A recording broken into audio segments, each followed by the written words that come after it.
Welcome, everyone. I am Glenda Dawson, and I have Sarah Garcia, Moongirl, with me, and we are the Paranormal Dolls. And you're watching us on the Conscious Awakening Network, which is on Roku TV, Apple TV, and Amazon Fire TV, and many other streaming platforms. Today, we have a wonderful, wonderful um, guest. Her name is Tammie Chavez, and she is so gifted and has such a great stories to tell us about herself, her hometown, her growing up there, and enough said. Tammie, how are you? I'm doing very well. How are you guys? Perfect. Great. Perfect. Thank you for Thank being you. with us. Thank you Yay. for having me on. It's a pleasure and an honor. Pleasure is ours. Yeah. So, tell us about yourself. Well, my name is Tammie Merheb-Chavez, and I am a paranormal investigator and researcher and host of the Hollywood podcast called Hollyweird Paranormal that I co-host with my best friend, Bryce Mitchell-Williams. And we talk about all the weird true crime, haunted places in and around Los Angeles or any part of California for that matter, because it is a very weird state. It's a very weird location, and there's a lot of weird and a lot of haunted places where we're based out of here in Los Angeles. So And we love it all. and it's funny because the inspiration for that podcast was our haunted job. So we worked in a haunted acting school in Hollywood, and the school is the location where Charlie Chaplin built his first bungalows that are still there on the jobs, on the premises. And it's next door to the Jim Henson studio, which used to be the Chaplin studios that were built in, I think, 1918, 1915.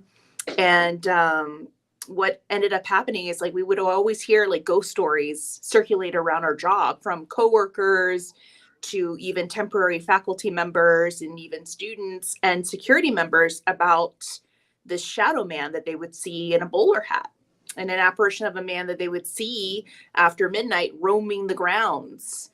They would see him on camera, but when the security guards would go out and venture on the property to see, who is walking the grounds, like at 2, 3 a.m. in the morning, there's no one to be found.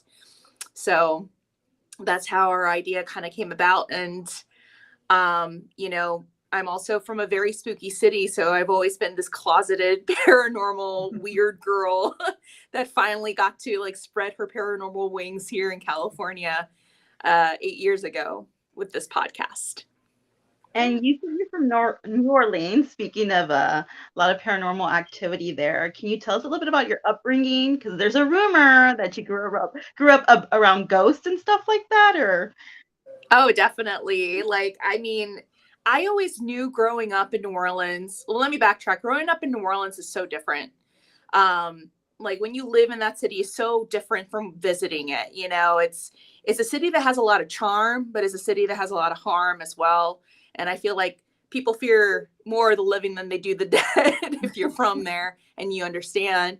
But growing up, I knew that there is something unique about the city, and there is something spiritual, very spiritual about it. And the celebration of Catholicism, the celebration of voodoo, all correlated together uniquely in that city, because we would all celebrate St. Joseph Day. And St. Joseph Day is a day where, we pay, our homage to our St. Joseph, who was the saint of travelers, the saint of immigrants. New Orleans is a heavy immigrant town with Irish people, Italians, Koreans, and so many other people, Hondurans. My mom is Honduran, and there's a huge Honduran community.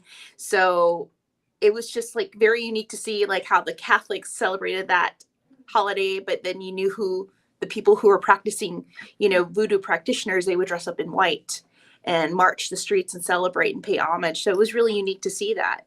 But growing up too, I got to encounter my first witch. I got to encounter, folklore and ghost stories around the city. There's so many that surrounded that town. and being able to venture through those places. And now, like, I'm living in Los Angeles, which is another haunted city. So no matter where I go, it always follows me everywhere I live. Well, it's doesn't really follow you, but it's because you're so sensitive to it. So you're able to notice those little details that most people can't. And you're able to see a lot more than a lot of people are willing to admit that they see. Oh yeah. And feel, you know, when Yes. people don't understand too, they always feel like a sense of heaviness. Oh, I drank too much. I'm like, no, that city could be very heavy. And after Katrina, it was very, it was like almost like the sense of dread in a way. Right. It was very different. Yeah. Well, you know, it was safe before. And then all of a sudden everybody realized it wasn't as safe as they thought it was. And so this acting school, this haunted acting school, tell us a little more about that. Oh, okay. So it's like it's smack dab in the middle of Hollywood. I really can't say the name of it because of It's okay. You'll give me directions later. The big fancy school, the big fancy acting school, because the price tag just to go there to learn how to act was pretty astronomical. But the school itself like has a sister school in New York, and it's been around since the late 1800s, early 1900s. But the school in Hollywood, it's a little more in its, you know, youthful stages, I guess you can say. But it's like in this trifecta of so many places around there. Like you could literally, from where it's at, you could see the Hotel Roosevelt sign. You could see, you know, the Hollywood sign.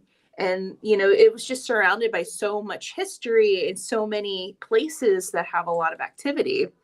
The school itself on the ground, like the school itself, I think it was built in the 70s, the structure, but the grounds have been around for a very long time. And the grounds were actually purchased by Charlie Chaplin in the early 1900s. Him and his brother came to town to build the studios. And of course, back then, you know, it took you long to get everywhere like it does here in the city. So you live closer to where you work. They decided, let's build our bungalows next to the studios and just wake up and go to work and make movies, which they did. And those two bungalows are still on the property of the school. They're protected by the Historical Society. Some people, a part of the school, they wanted to tear down the buildings to build like a big theater. And the city was like, you can't do this. You know, this is Charlie Chaplin's home. Like this is a part of the National Registry. Right. So those two bungalows were converted to offices, and one was converted to the library. And I always felt like an energy in the computer room. And I had it validated by another student who has embodied gifts of sensitivity too, and she could feel and see things. And she's like, yeah, I felt it day one when I walked in. Like you just feel like this presence in there. It's not like it's watching you, but you just know that something is there and it's keeping an eye on the place.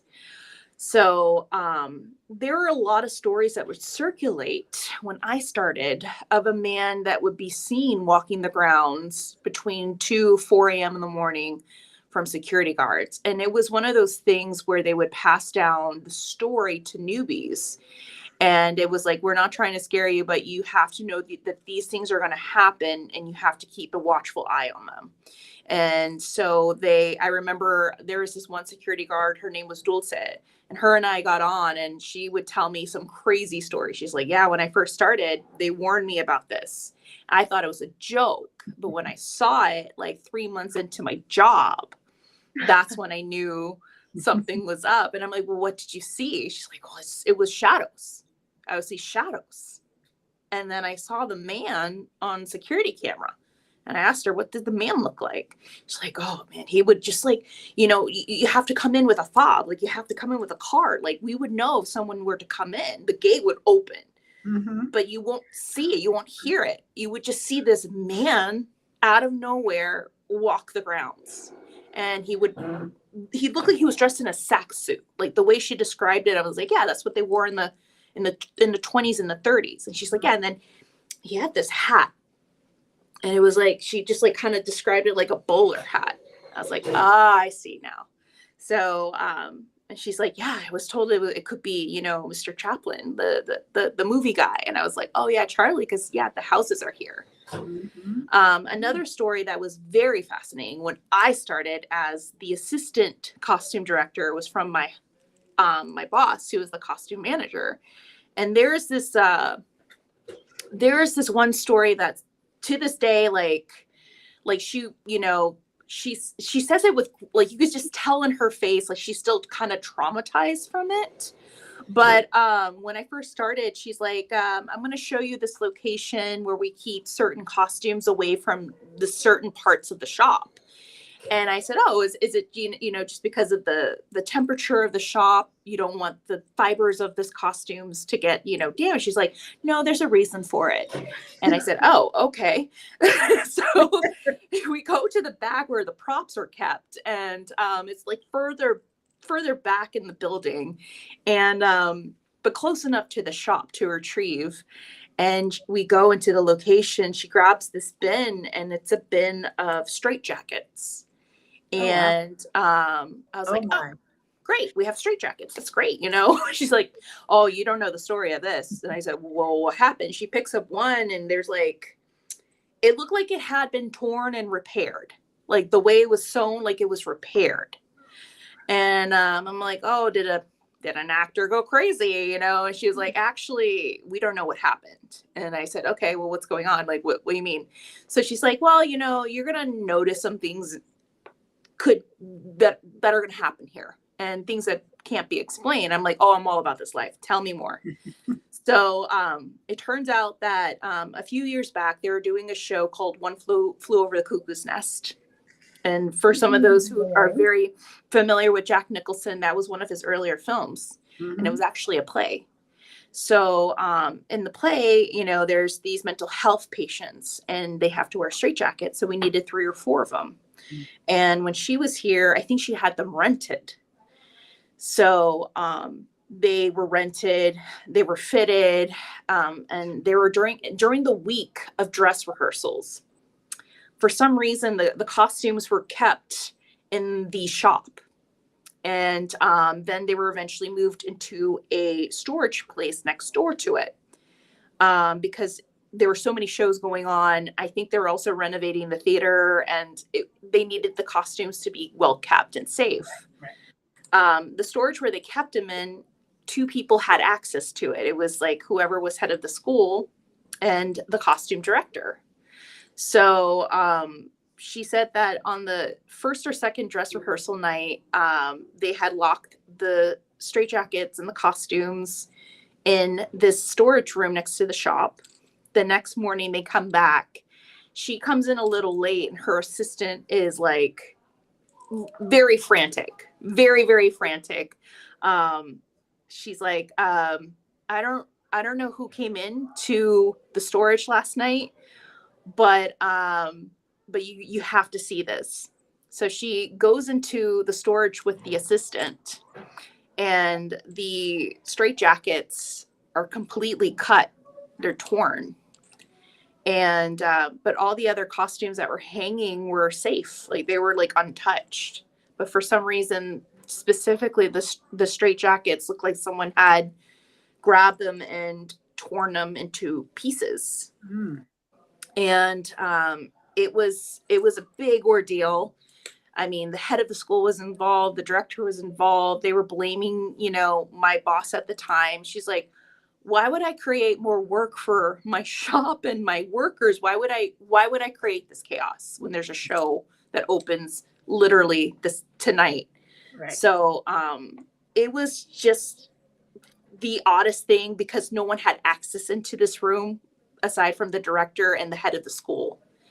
And it was it was like, who would go in there and who would tear apart these things? So my manager's theory is that, well, could it be Charlie Chaplin? Well, why would he do this?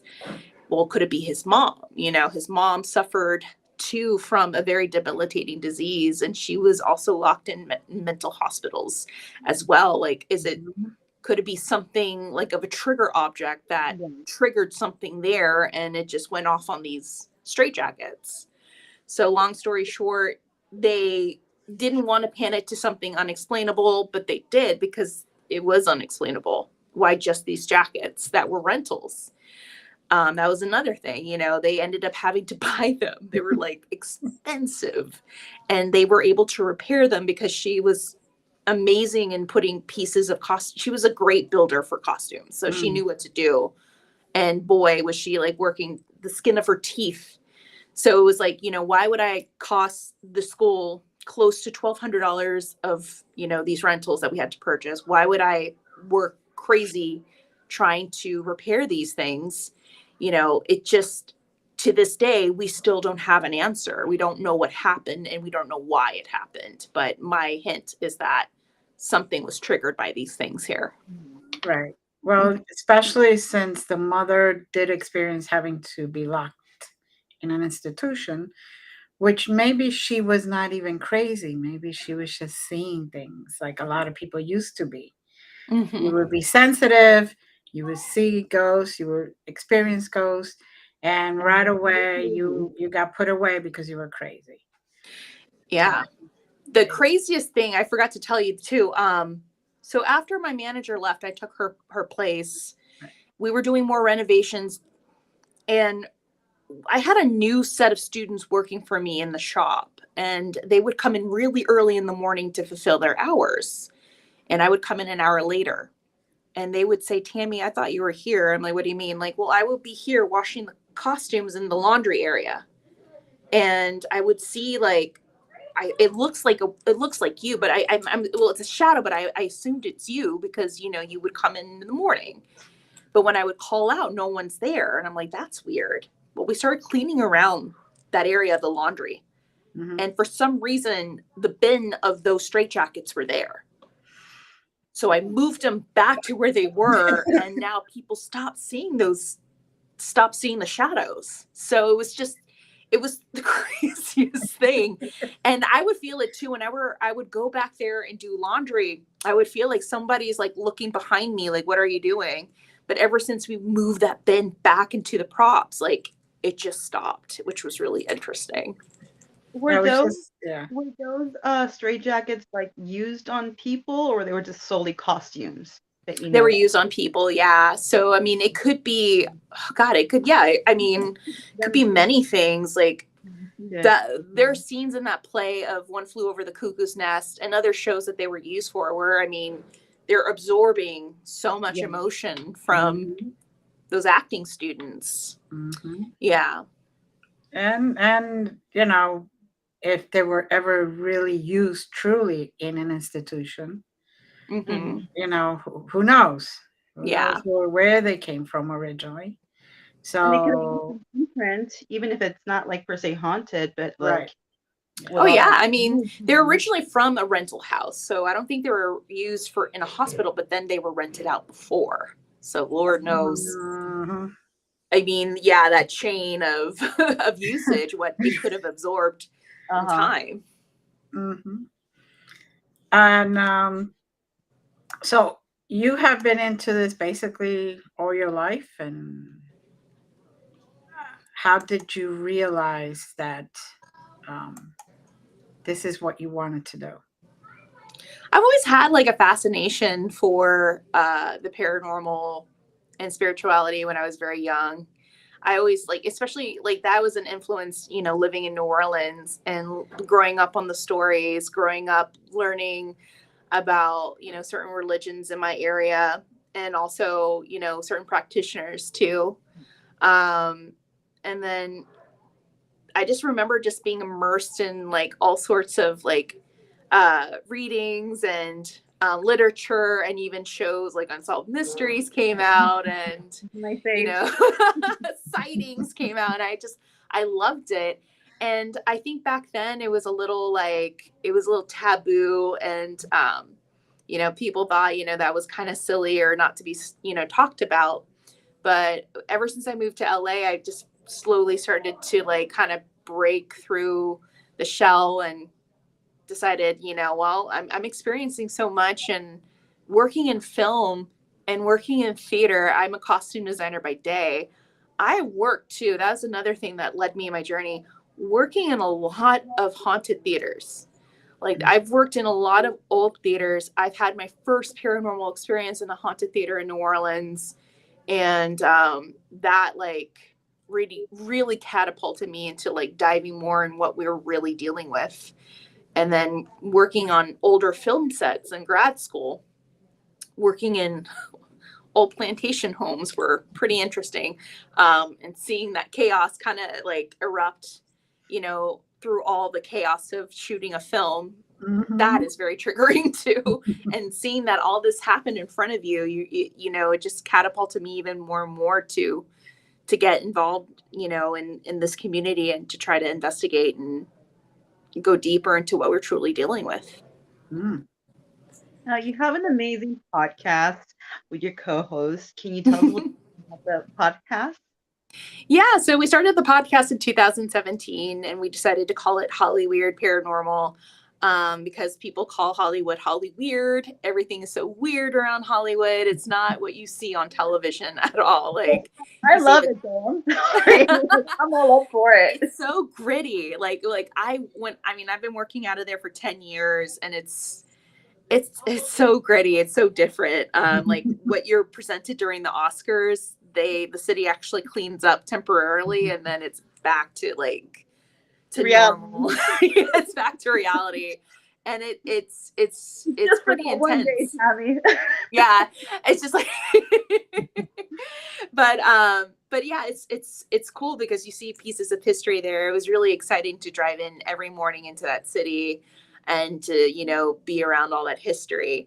But that was the thing, you know, we also wanted to talk on our podcast is the history of Hollywood, Los Angeles, the film industry, the culture here. There's a lot of culture, and people are like, there's culture in LA. I'm like, traffic is a culture. I mean, that haunts us.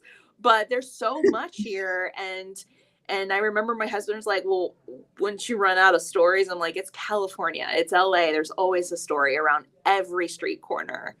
And it just keeps on progressing more and more. As of right now, we've been so immersed in a different location of Los Angeles, Little Tokyo. We just investigated the East West Players Theater, and that is a very haunted theater that not a lot of people know about.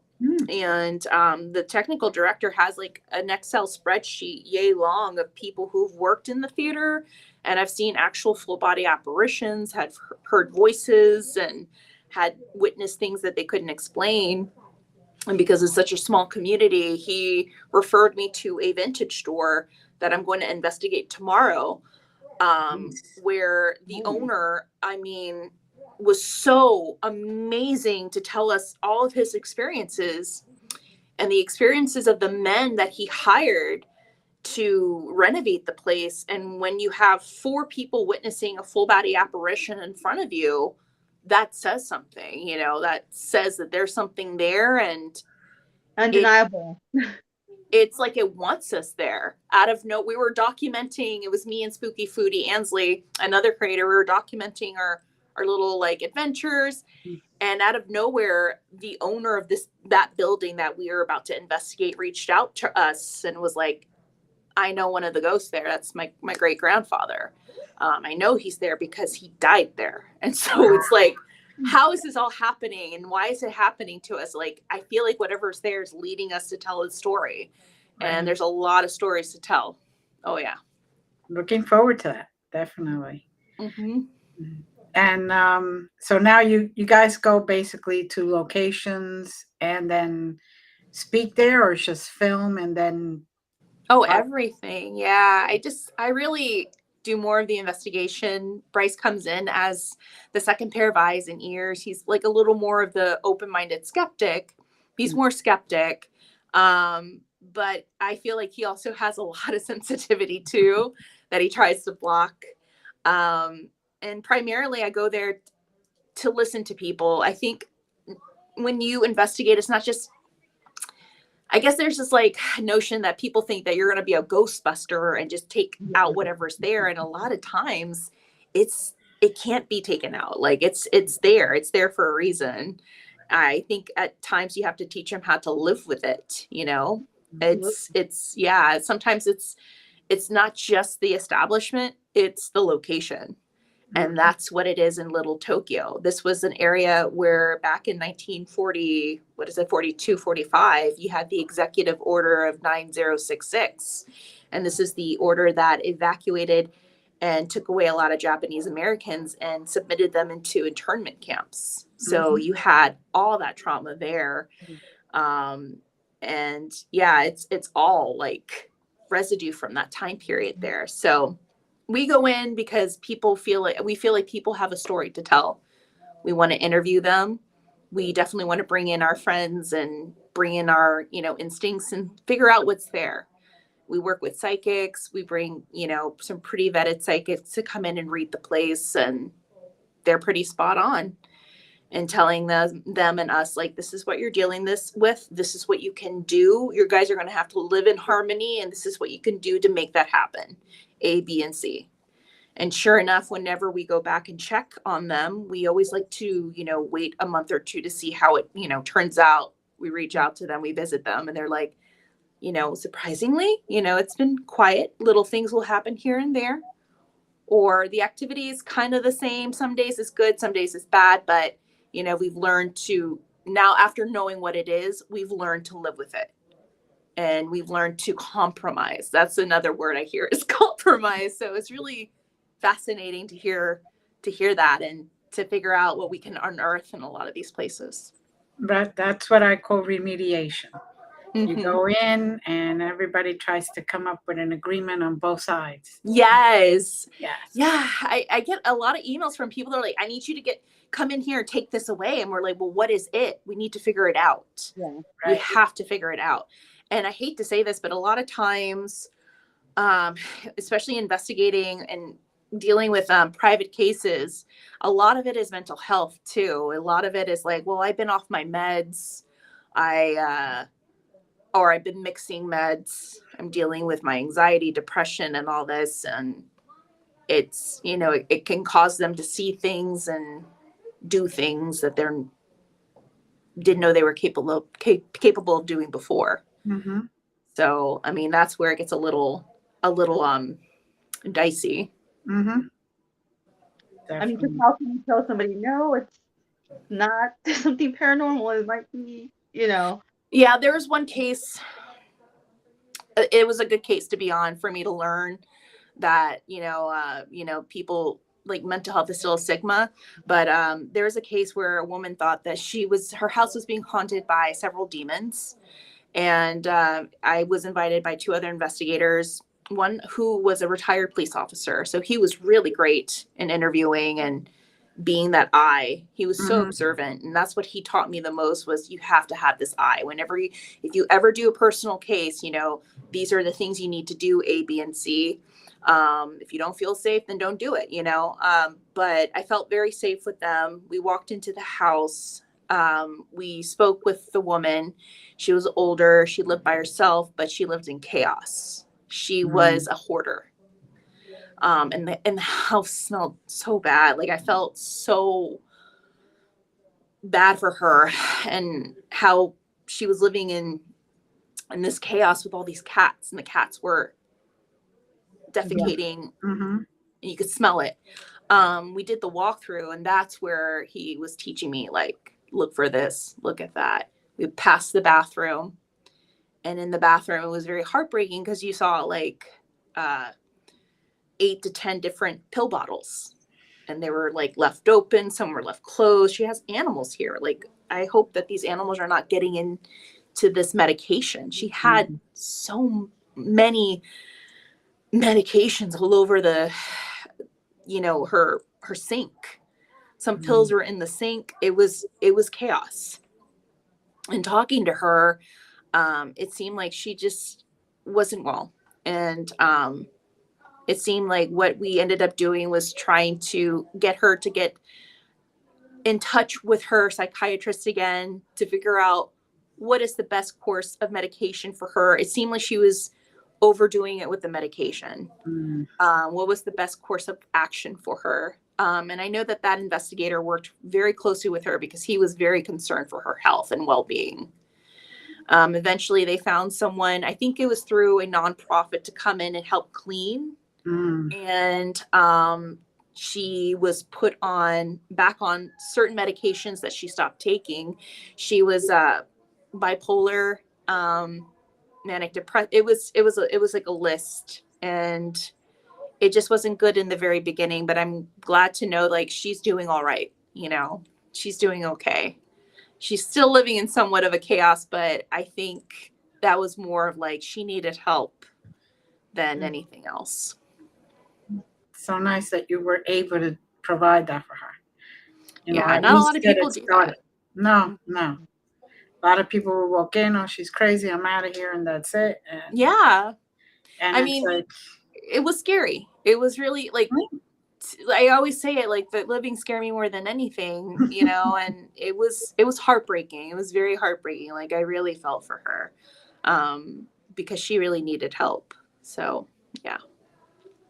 And it's kind of scary to do because I've done residentials, and in the same way, I'm like, I'm not scared of what, like the ghost or something, but if there's, it could be dangerous for the investigator. You don't know who these Yeah. people really are, or it's some sort of setup, or if they're, mentally ill or anything like that. Do you have any advice for people other investigators who want to do residentials?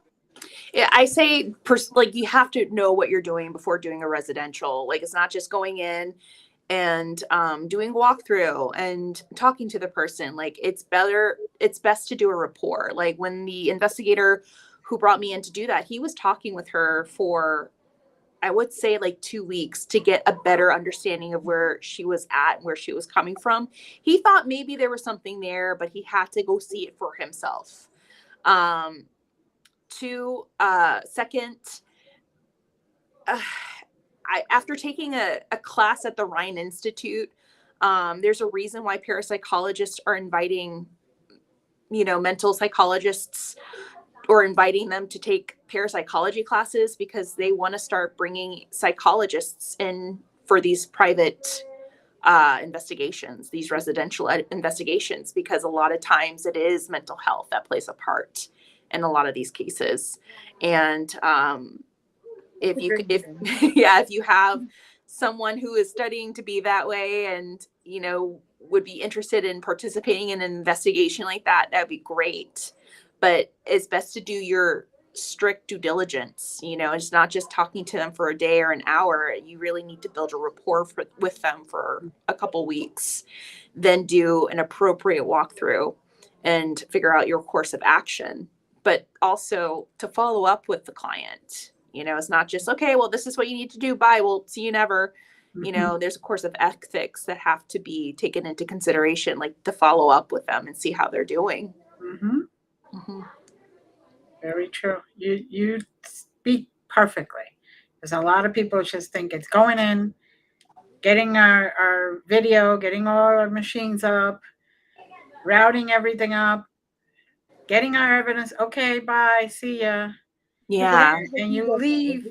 Evidence, and they just leave. I think a lot of that, part of that was my journey too. I recorded everything I saw, like, oh, that's how you do it. Because that's what we see on TV. We just see them going in. It's just an hour. I'm sure it's like hours of footage that was cut for 45 minutes. And you see these people like talking to their clients. They walk in and then they camp for a night. And then here's what we found. All right, goodbye. And then that's what I think a lot of us think, but it's usually not done that way. So I was very lucky to have learned from these two gentlemen, what to do in cases like that.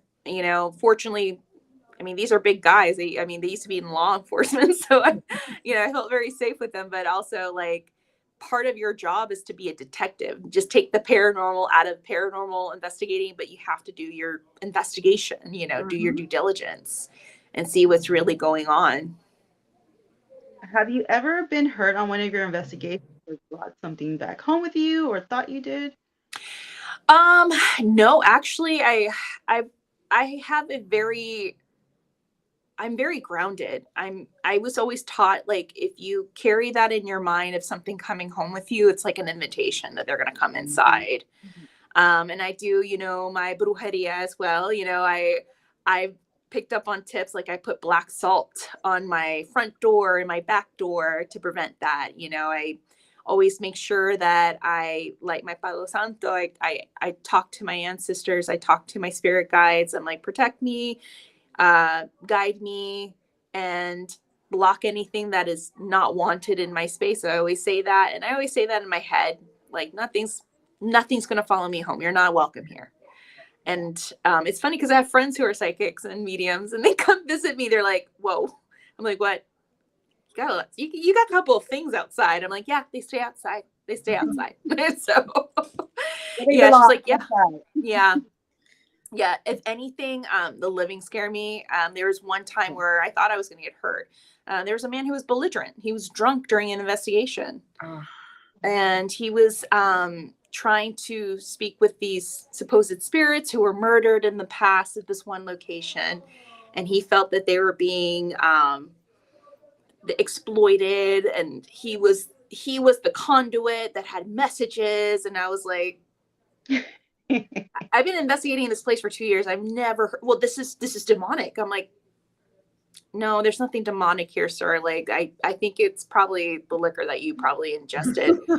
And he was off the rails. Like, he got very aggressive with me, got very aggressive with a couple of other people in the group, got aggressive with the person that was running the investigation. And he ended up being kicked out. So that, I mean, if anything, that's my motto. Like, the living scare me more than the dead. Absolutely. Yeah.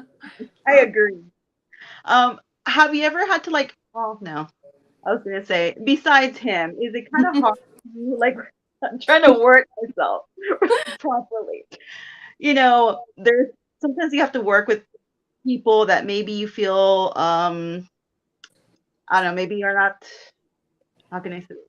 Maybe not fully, maybe they're like not telling the truth about certain things. Is it kind of difficult? Like if you're going into an investigation and there's people there, maybe other investigators or mediums, and you're just kind of like, okay, because you know, you mean the YouTube creators? Yeah. Let's call a spade a spade. Yeah. I've worked with some YouTube creators that I'm not going to say their name. And I've seen videos where they passed on fake information. I'm like, that's not right. You really ran with that narrative. Wow. Okay. But yeah, I just keep it to myself, and I try to respectfully correct them. And sometimes they do this thing where they get defensive, or they're just like, they kind of ignore it, and they just continue to, retrieve their own footage for their channel. I think that's the thing that they want more than anything. They just want the thrills and the chills, but they just don't want to look. The likes and the followers. Yeah. Oh yeah. Yeah. There's this one YouTuber.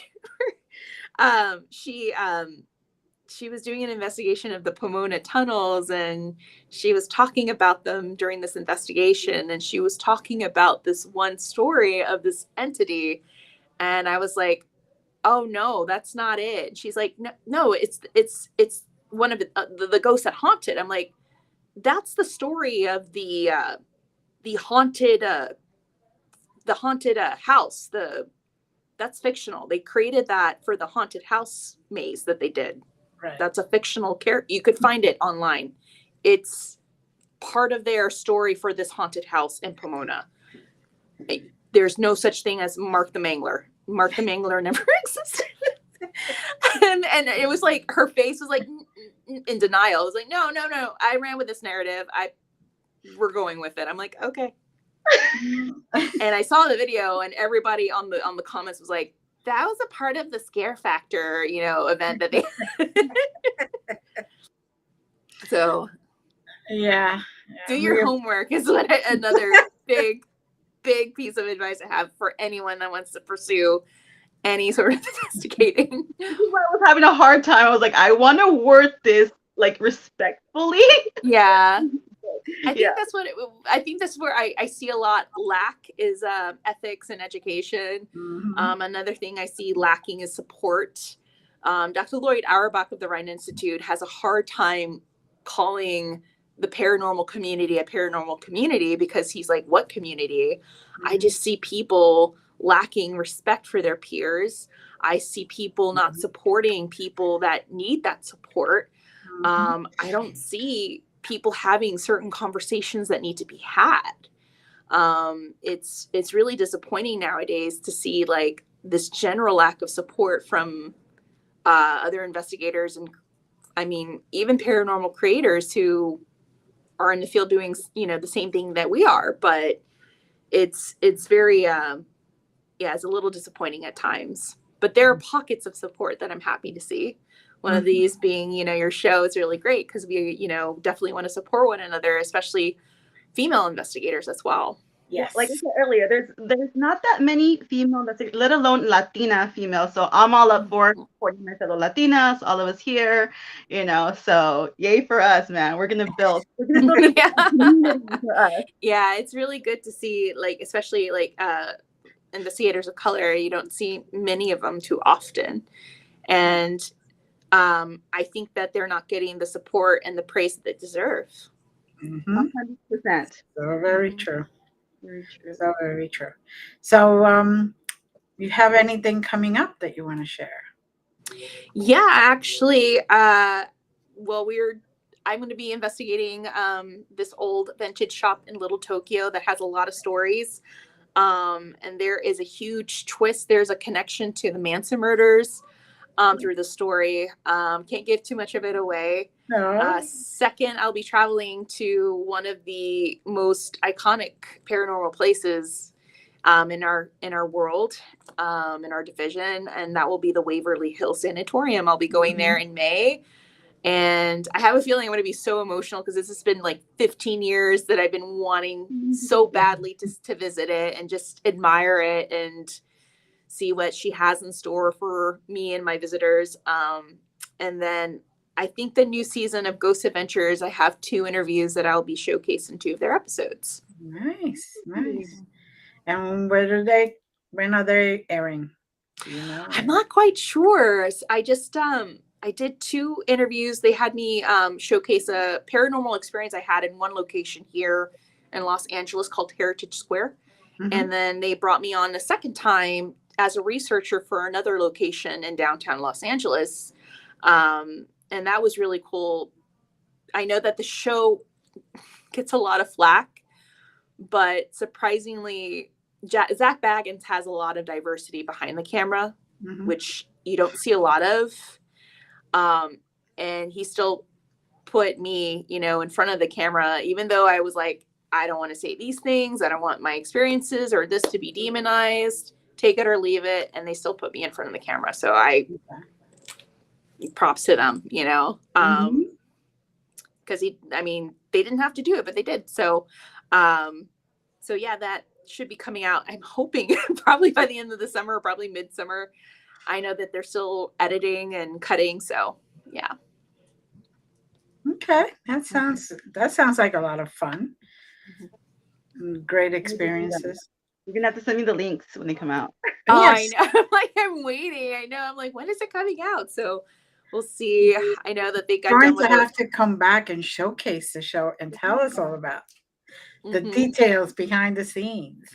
Oh yeah, something did happen during my interview in the last place. It was a very gruesome hotel that wasn't the Cecil.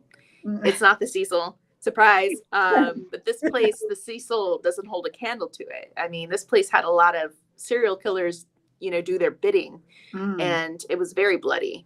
But while we were in the basement of this hotel, there's a picture of it where I'm sitting. It's in my Instagram. There's dressers behind me. These are actual dressers that had been with the hotel since it opened in 1905. And while we were talking about one of the serial killers for the interview, we're going back and forth on the questions and answers. It sounded like something or someone was pushing the dresser. Like it was like in agreement, or maybe it wanted us to stop talking about the specific murder and serial killer, but it was so aggressive that, I mean, it stopped us mid question, and myself and the interviewer are looking at each other like, did you hear that? Like, was that, he's like, yeah. I'm like, is there anyone back here? He's like, it's just the 2 of us. So it was so weird. It was the oddest thing. I'm like, well, that's an experience right there. That keep that noted. You're gonna have to see it, definitely. Yes.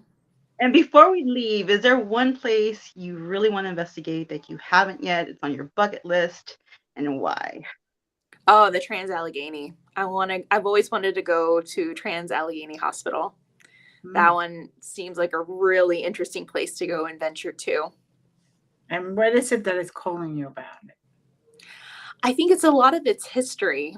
I think there's a lot of stories there that need to be told. And I mean, it was such a dark time in that location. There were a lot of people that suffered and went through so much. And I feel like a lot of them are still there and want their stories told. So it's really interesting to go in there to learn and to venture and to pay that respect to them at the same time. Mm-hmm. Mm-hmm. So it's good to hear somebody else doing some history behind it, because that's one of my biggest things that I see a lot of investigators just going in and rousing everything up and not really wanting to find out their history or what the spirits there need to say, or a lot of the times they just want to be heard, or they're tired of people going in there and say, show yourselves, they just That's that they deserve. yeah.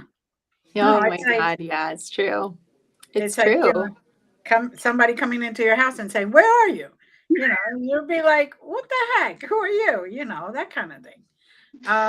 And so I'm one of those that loves to get the background from the spirits there, and then I go research it. So I go and I match the information that I receive That's through all the smart. history books and historical society, cemetery records, all that, because Yeah. then I know for sure the true story of that person, because it's Yes. not always told. Properly. Not always told. And sometimes they try to hide it around under the rug, because if it was somebody who got killed there because they didn't agree, or if it was a woman and there was just property in those times, or whatever it is, I always like to do that, and it's refreshing. Yeah, It is. yeah. So I'm sure it's exciting because you're like trying to make a correlation with what you're picking up and what is Yeah. actually facts. You're like, oh, that matched. Yeah, it's exciting. Yeah, it's exciting, and it's so invigorating when you actually say, Yeah. "Oh, yes, okay, here it is." And Yeah, that's why I love bringing a really good psychic medium, because I know they're going to tell me something. They're like, Tammie, look into this. And I'm like, you're right. Yeah, this all A, B, and C matched. That's so crazy. Yeah. Mm-hmm. Anything else that you want us and the audience to know about you, what you do? Where we can catch you? Oh, yeah, sure. Of course. You could follow me and my adventures on Facebook, Instagram, and TikTok at Hollyweird Paranormal. I think whenever Ghost Adventures releases their new episode, I'll be in 2 of their episodes of the new season. So keep an eye out for that. If you're in and around the Los Angeles area, on May 20th, myself and 2 other podcasters, LA Not So Confidential and Ellie Meekley, will be hosting a huge event called Macabre Mansions and Haunted History at the Heritage Square Museum here in Los Angeles, May 20th. So it's a haunted place. It's one of the places where I shot one of the episodes for Ghost Adventures. It's one of the places I had a paranormal experience while shooting a film there years ago. It's going to be from 7 to 10 p.m. It includes a ghost tour as well through their haunted mansions that they have on this property. So tickets are on sale on Eventbrite. They're $30, and it's going to be fun. Too bad I live at other side of the country. Otherwise, I would be there. Oh, yeah. I wish you guys could be there. It's so fun. It's this location that has these rescued Queen Anne Victorians that they salvaged from the city of LA that they were going to be demolished. And each one of these houses has some crazy activity that I've experienced, that people who work there have experienced. It's insane, but it's going to be fun. Good, good. Maybe one of these days I do get out there and I'll meet up with you. You'll Yes. show me all these places. We can have a little cafecito and go over there. And There you go. Then have a nice limpia, then just go to sleep. Very true. Very true. Yeah. That would be awesome. So anything else that you want to let us know or the audience know? No, not really. Just doing some more adventures, and you could follow me on those social media platforms. Well, one follow thing me I on those do, adventures. one thing I do want to ask you: how did you get into the costume? Oh, into the world of costuming. Yes. I've always been a theater kid since I was young. And when I was in university, I went to Loyola University in New Orleans, and I found this amazing mentor who worked in the costume shop. And I needed a work study position.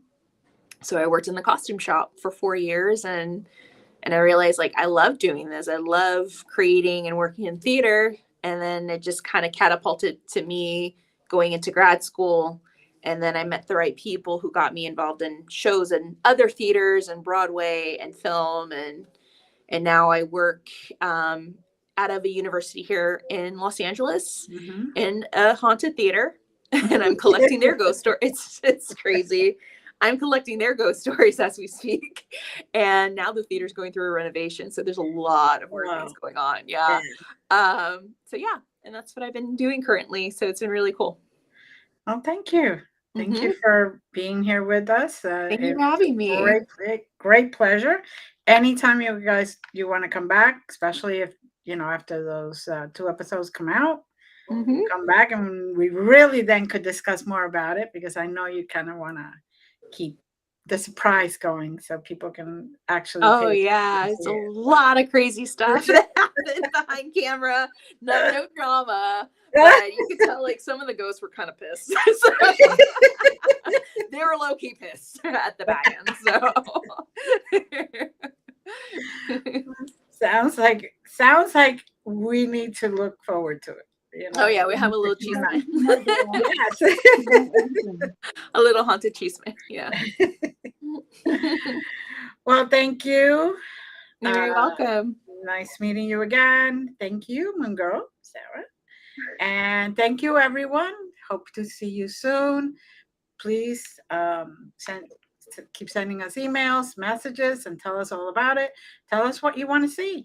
And who knows, maybe we could come up with that. Until next time, have a good one. Bye.